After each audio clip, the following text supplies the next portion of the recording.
حال ہی میں قاسم خان نے اقوام متحدہ میں ایک تقریر کی جس میں انہوں نے اپنے والد عمران خان کے حوالے سے انسانی حقوق کی خلاف ورزیوں کا ذکر کیا، اور اچانک یہ صرف ایک بیٹے کی آواز نہیں رہی، ایک قومی مسئلہ بن گئی ہے۔ لیکن ایک سادہ سا سوال ہے، اگر واقعی اس ملک میں انسانی حقوق کی کوئی بڑی خلاف ورزیاں نہیں ہو رہی ہیں تو پھر ایک تقریر سے کیا فرق پڑتا ہے؟ آئیے ذرا دیکھتے ہیں کہ بڑی انسانی حقوق کی خلاف ورزیاں ہوتی کیا ہیں۔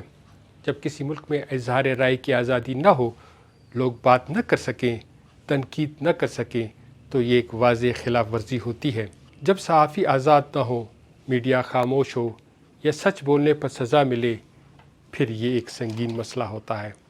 جب لوگوں کو بغیر کسی قانونی عمل کی گرفتار کیا جائے یا عدالت تک رسائی نہ دی جائے، یہ بھی انسانی حقوق کی خلاف ورزی ہے۔ جب جبری گمشدگیاں ہوں، جب لوگ لاپتہ ہو جائیں اور ان کا کوئی حساب نہ ہو، تو یہ پھر دنیا بھر میں سب سے سنجیدہ مسائل میں شمار ہوتا ہے۔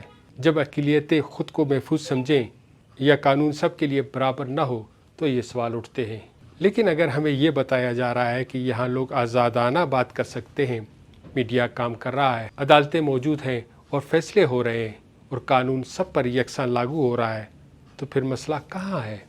اگر ایک نوجوان عالمی سطح پر جا کر اپنے ملک پر تنقید کر سکتا ہے، اگر کیسز عدالتوں میں جا رہے ہیں اور قانونی عمل جاری ہے، تو کیا یہ قانون کی حکمرانی کی نشانی نہیں؟ خاص طور پر جب بات جی ایس پی پلس جیسے سٹیٹس کی آتی ہے تو کہا جاتا ہے کہ ایک تقریر سے یہ خطرے میں پڑ سکتا ہے۔ لیکن حقیقت یہ ہے کہ دنیا صرف باتوں پر نہیں چلتی، وہ ثبوت دیکھتی ہے، زمینی حقائق دیکھتی ہے۔ اگر زمینی حقائق واقعی مضبوط ہے تو کوئی تقریر، کوئی الزام، کوئی بیانیہ اسے ہلا نہیں سکتا۔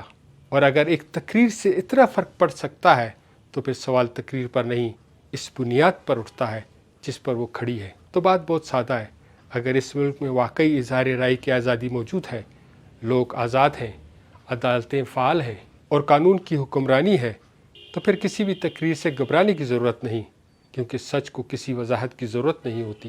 اور اگر بار بار وضاحت دینی پڑے تو پھر شاید مسئلہ وضاحت میں نہیں، تو آخر میں ایک ہی سوال، اگر سب ٹھیک ہے تو گھبراہٹ کیسی؟